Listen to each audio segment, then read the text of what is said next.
সবাইকে স্বাগতম। আমার এবছরের অ্যাভোক্যাডোগুলো দেখাবো আপনাদের। দেখুন, আমার এই অ্যাভোক্যাডো গাছটার বয়স হচ্ছে অলমোস্ট 4 বছর। গত বছর ঝড়ে এই গাছটার অনেক ক্ষতি হয়েছিল, এই যে এখানে ভেঙে গেছিলো। দেন ডাইব্যাক ধরে দেন আমি এটাকে ট্রিটমেন্ট করি। তো এইখান থেকে এই বাকি ডালগুলা হয়েছে 1 বছরে। তো এই বাকি যে ডালপালা হয়েছিল সেখান থেকে কিন্তু এই ফলনগুলা।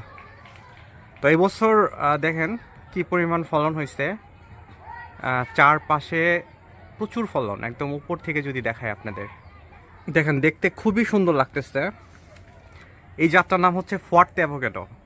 আপনাদের এই গাছটা নিয়ে অনেক ভিডিও দেওয়া আছে, অ্যাভোক্যাডো গাছের যত্ন পরিচর্যা নিয়ে ভিডিও দেওয়া আছে। তো সেখান থেকে আপনারা দেখতে পারবেন। এই গাছটা যখন ছোটো ছিল সেটার ভিডিও আছে।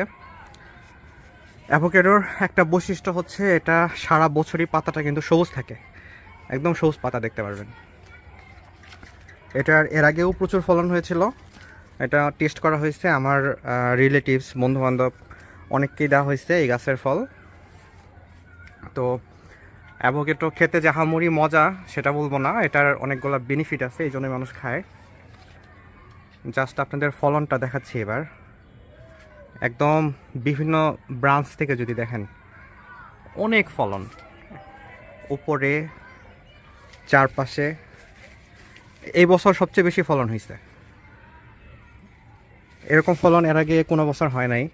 আসলে গাছ যত বড় হবে তত ফলন হবে। সামনের বছর হয়তো এর থেকেও বেশি পাবো। ছাদের উপর এতগুলো অ্যাভোক্যাডো ধরা, এটা কিন্তু আসলে কঠিন ব্যাপারই বলা যায়, সহজ কোনো ব্যাপার না। আর এই ভ্যারাইটির একটা বৈশিষ্ট্য হচ্ছে এটা স্বপরাগায়িত।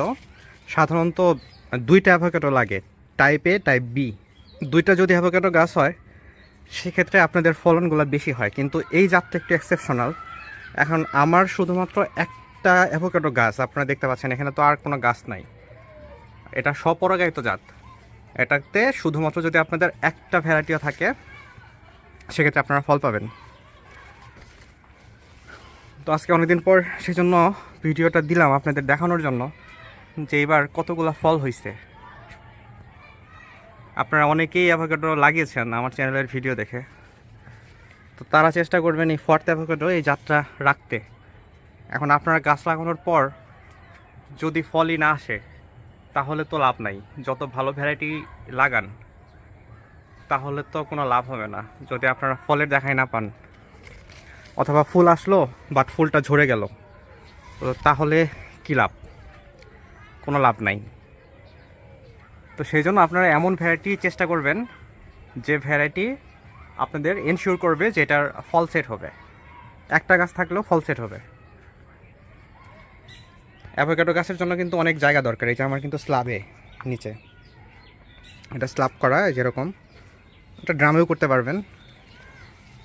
সেজন্য আপনারা এমন একটা ভ্যারাইটি চুজ করবেন যে ভ্যারাইটিটা আপনাদের অন্তত এইটুকু এনশিওর করবে যে এটা ফল দিবে।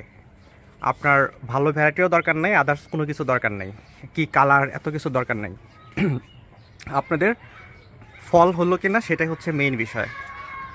আর আপনারা যদি 2টা বা 3টা অ্যাভোক্যাডো লাগাতে চান সেক্ষেত্রে আপনারা আপনাদের পছন্দের যে কোনো ভ্যারাইটি টাইপ এ টাইপ বি এগুলো দিয়ে তারপর লাগাতে পারবেন। আর একটা লাগাইলে এরকম ভ্যারাইটিগুলো আপনাদের চয়েস করতে হবে যেটাতে ফল দিবে। খুবই ভাল লাগে, একটা ডাল অনেক উপরে উঠে গেছে ওইটা। আমার গাছটার হাইট হবে যদি আপনাদের নিচ থেকে দেখাই, এটা অলমোস্ট 15 ফিট তো হবেই, 15 ফিটের উপর হবে। অনেক বড় গাছ, ছাদের উপর এত বড় অ্যাভোক্যাডো গাছ দেখতেও ভালো লাগে। এই ফলগুলো যখন বড় হবে তখনও দেখতে অনেক ভালো লাগবে। আপনাদের সাথে শেয়ার করব। সবাইকে এতক্ষণ সাথে থাকার জন্য অনেক ধন্যবাদ। Thank you.